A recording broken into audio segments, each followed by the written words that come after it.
Hello! Today I'll be making a hairy navel for you.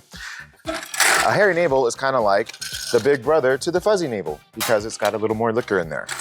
So we're gonna fill our Collins glass with ice. We're gonna start with 1 ounce of vodka.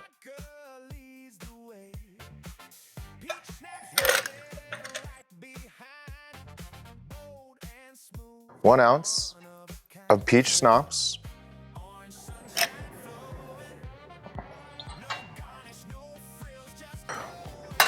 And then we're gonna top that off with OJ.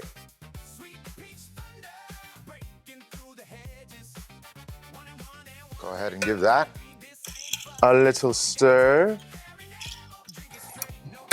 And there you have a classic hairy navel. Enjoy. Thanks for hanging out with us here at LV Bartenders. If you enjoyed this video, hit that like button, subscribe, and ring the bell so you don't miss future cocktails, tips, and industry insights. Until next time, drink smart, stay creative, and we'll see you behind the bar.